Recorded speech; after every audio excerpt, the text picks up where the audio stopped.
Puna ng ilang kritiko ng Pangulo na saan daw siya sa kasagsagan ng girian ng mga magsasaka at mga pulis sa Kidapawan.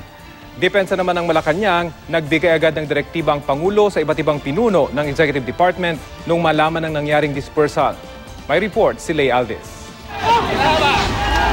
Isang linggo matapos ang madugong dispersal sa mga magsasaka sa Kidapawan kung saan 2 ang nasawi sa hanay ng magsasaka at mahigit 100 ang nasugatang magsasaka at pulis. Ang tanong ni Senator Juan Ponce Enrile, nasaan si Pangulong Aquino ng mga panahong ito? My God, the President should have acted immediately. He's the totem pole. He decides how to disburse the money. Nobody, I don't think there's anybody who will accuse me if he ordered, open those warehouses and distribute those rice. Ganito rin ang tanong ni Lipa Archbishop Ramon Arguelles kahapon. Isang linggo na raw kasi ang nakaraan, sabi ng Arsobispo, pero ni isang pahayag ng pakikiramay, walang narinig sa Pangulo. Kakulangan sa pag-aasikaso natin sa pagtulong sa mga mahirap na nagpapakain naman sila nagdadala ng pagkain sa ating hapag ang mga magsasaka. We should care for them. Our government will not be a legitimate government unless they take it as a priority protection ang mga kawawa.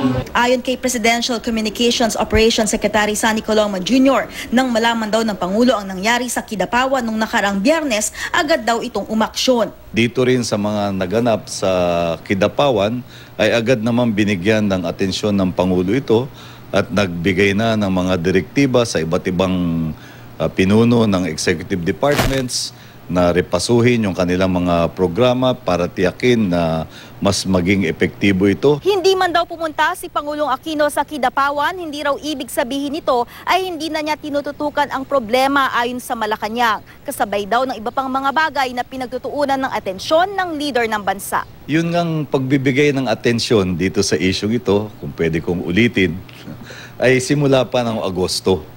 Ibig sabihin, mahabang panahon ang iniukol ng pamahalaan para tugunan lahat ng mga usapin tungkol sa El Nino.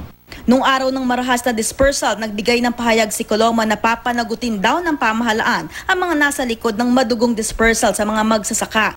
At tiniyak na nag-iimbestiga na rin daw ang PNP. Kung meron daw pagkukulang sa ilang mga lugar, handa raw itong punan ng pamahalaan. Lay Alves, GMA News.